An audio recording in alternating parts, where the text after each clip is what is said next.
हमारे पास तो ये भी जानकारी है कि 9 जनवरी 2020 को दीपिका पादुकोण जो जेएनयू में गई थी, रॉ के एक ऑफिसर हैं एनके सूद साहब, उन्होंने तो ये आरोप लगाया कि उसके अकाउंट में 5 करोड़ रुपए डाले गए थे, तब ये सारा काम हुआ है। तो दीपिका पादुकोण पे भी आरोप है अनिल मुशर्रफ से रखने का। तो मैं ये सारे राज खोल रहा हूँ, ये सारे अंडरवर्ल्ड से लिंक है। दुबई अंडरवर्ल्ड जो पूरी तरीके से बॉलीवुड को जो है बहुत लंबे समय से कंट्रोल करता आ रहा है। करण जौहर की पार्टी हुई थी ड्रग्स की 27 जुलाई 2019 को, और सारी मीडिया कह रही है क्लीन चिट मिल गई, क्लीन चिट मिल गई, क्लीन चिट मिल गई।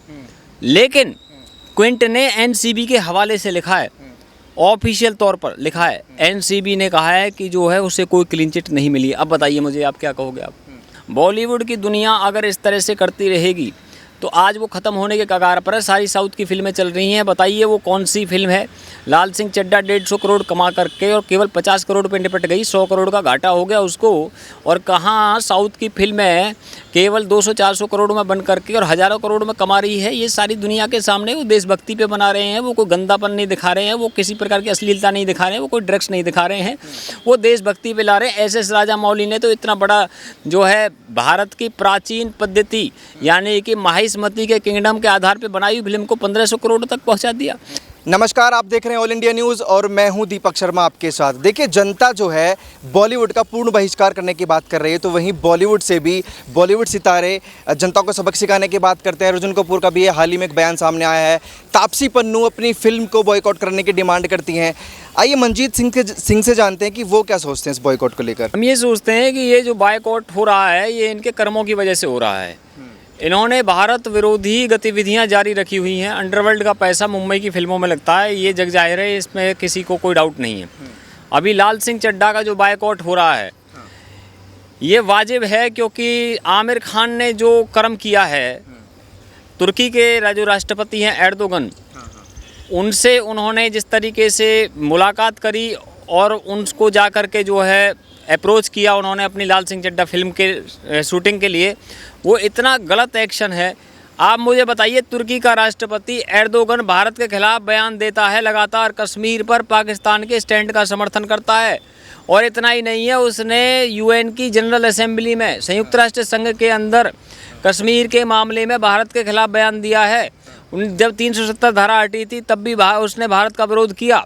यहीं तक नहीं है, अब तुम्हारे पैरों के नीचे से ज़मीन निकल जाएगी। उससे भी आगे की बात बता देता हूँ, यहाँ तक भी ये हावर न्यूज़ की रिपोर्ट है कि इसी एर्दोगन ने कश्मीर में आतंकवादी भेजने का भी प्लान बनाया कि मिलिटेंट भेजेंगे और कश्मीर के अंदर।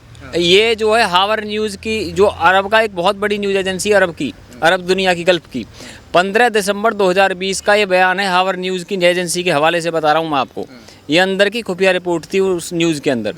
उससे भी आगे जो बताइए, इस तरह के आदमी से अगर आमिर खान जाकर दोस्ती करता है, जो इस तरह की गतिविधियों को जो दिन रात भारत के खिलाफ काम करते हैं, इतना ही नहीं है, पाकिस्तान को हथियार देने के मामले में इसी एर्दोगन की वजह से 4थे नंबर पे तुर्की आ गया फिलहाल।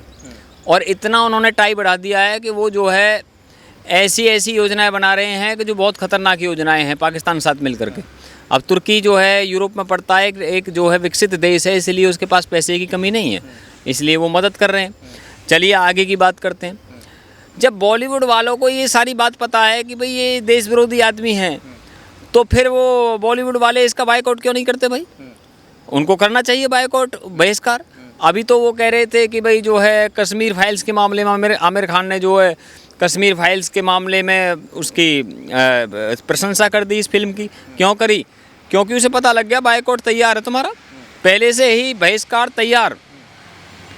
आप मुझे बताइए, मैं आपसे जानना चाहता हूँ कि भाई आमिर खान की एक जो उसकी दादी जो थी वो अबुल कलाम आज़ाद के परिवार से थी, मौलाना अबुल कलाम के, फिर भी ये इस तरह का कर्म किया। परिवार सारा फिल्म इंडस्ट्री से जुड़ा हुआ, उसके पिताजी खुद जो है फिल्म इंडस्ट्री से जुड़े हुए हैं।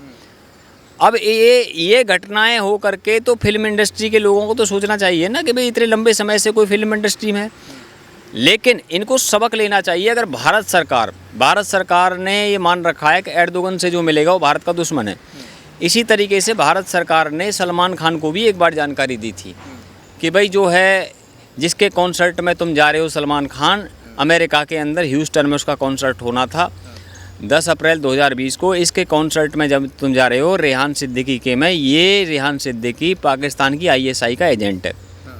और ये जब सलमान खान को जानकारी दे दी तो उसकी जानकारी जो है ह्यूस्टन में भारत का जो है काउंसुलेट जनरल है, यानी कि वहाँ पे भारत का दूतावास है, और वहाँ से जानकारी गई जो है वॉशिंगटन DC के अंदर, वहाँ से विदेश मंत्रालय भारत सरकार को पहुँची और सलमान खान को जानकारी देने के बाद में सलमान खान ने वो कॉन्सर्ट रद्द कर दिया।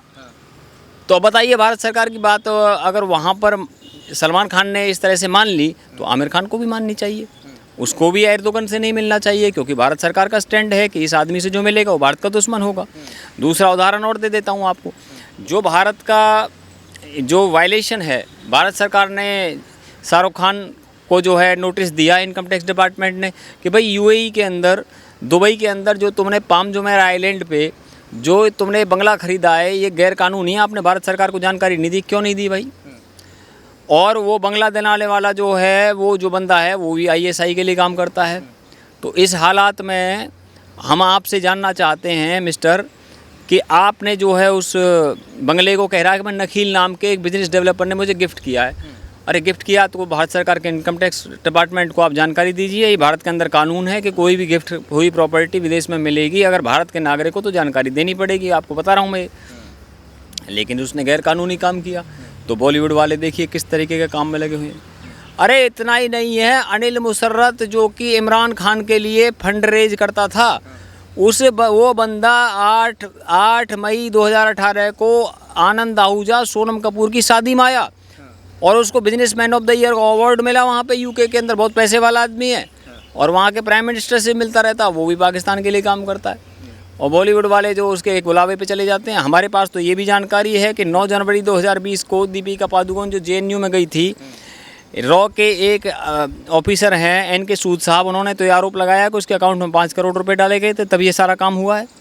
तो दीपिका पादुकोण पे भी आरोप है अनिल मुसर्रत से रखने का। तो मैं ये सारे राज खोल रहा हूँ, ये सारे अंडरवर्ल्ड से लिंक है। दुबई अंडरवर्ल्ड जो पूरी तरीके से बॉलीवुड को जो है बहुत लंबे समय से कंट्रोल करता आ रहा है और उनका जो काम है वो भारत विरोधी गतिविधियाँ वहाँ होती हैं। वहाँ पे सट्टेबाजी का काम होता है दुबई में, सारे सट्टेबाजी के भाव खुलते हैं वहाँ पर। और आपको मैं जानकारी दे दूँ, अरबाज खान का नाम सट्टेबाजी में आया था 2018 में, उसको दबाने का काम मीडिया ने किया। अब भी PR एजेंसीज क्या करती हैं, सबसे बड़ी जो PR एजेंसी है स्पाइस PR और जो कोकोनट PR जो वरुण धवन का काम देखती है, इन्होंने मीडिया में दबाव डाल करके इन खबरों को दबाने का काम करती हैं, इनको सामने नहीं आने देती। अब मैं बता रहा हूँ आपके सामने, 2018 में अरबाज खान का नाम सट्टेबाजी के मामले में आया और उसके लिंक कहाँ से हैं, उनको दाऊद के लोग हैं जो इस काम में लगे हुए हैं।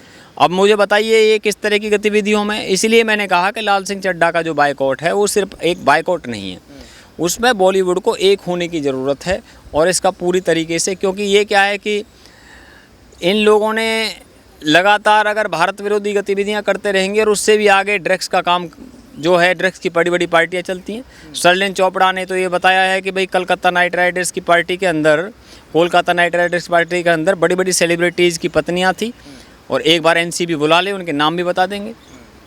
और मैं यहाँ तक बताऊँ, मीडिया ने ऐसे कुकर्म किए हैं इनके कामों को दबाने के लिए। उदाहरण दे दूँ आपको, चलो उदाहरण ले लो आप मेरे से। करण जौहर की पार्टी हुई थी ड्रग्स की 27 जुलाई 2019 को और सारी मीडिया कह रही है क्लीन चिट मिल गई, क्लीन चिट मिल गई, क्लीन चिट मिल गई।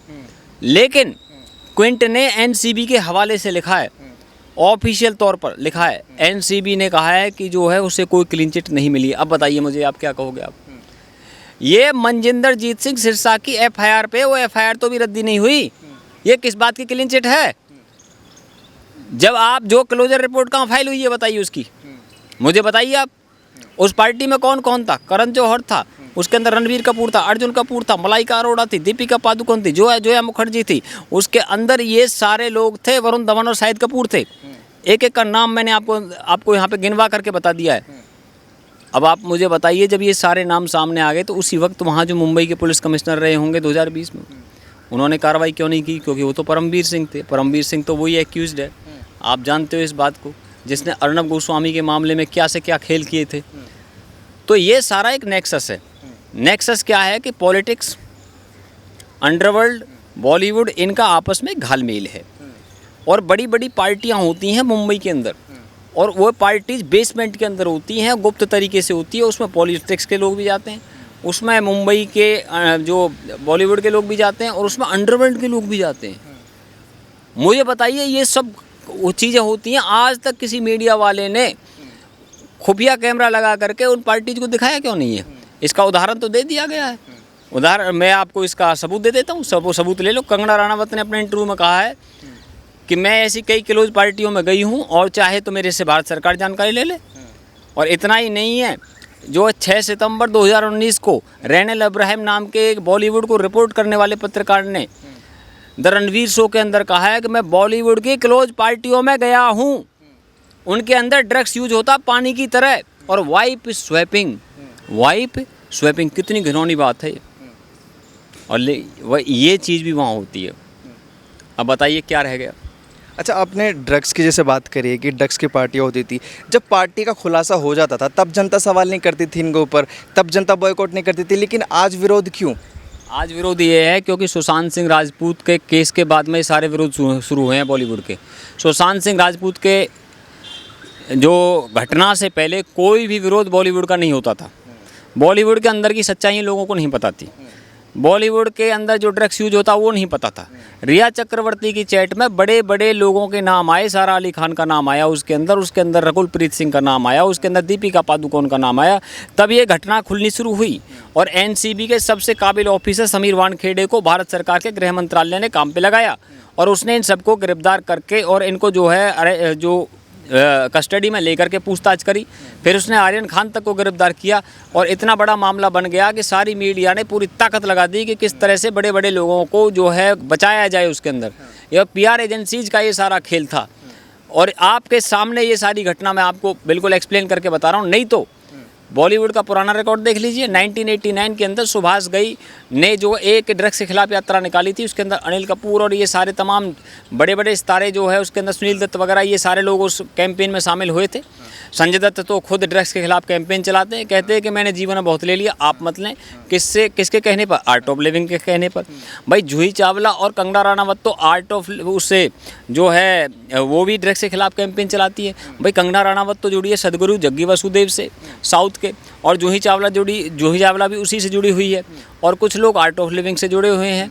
तो ये सारे लोग और कुछ लोग जो है आर्य समाज से जुड़े हुए हैं, जैसे बॉबी देओल और ये धर्मेंद्र के परिवार है, और जैसे ये कई लोग हैं जो आर्ट ऑफ लिविंग हुआ, आर्य समाज हुआ, उन्होंने जो है उसका इन्फ्लुएंस बॉलीवुड पर रहा। इसी वजह से जो हमारे देश की पद्धति है, हमारे देश की धर्म संस्कृति ने बॉलीवुड की जो जड़ों में कुछ खाद डाला है, जिसकी वजह से कुछ अच्छे काम हुए हैं, जिसके मैंने आज आपको उदाहरण दिए। लेकिन बॉलीवुड की दुनिया अगर इस तरह से करती रहेगी तो आज वो ख़त्म होने के कगार पर है। सारी साउथ की फिल्में चल रही हैं, बताइए वो कौन सी फिल्म है?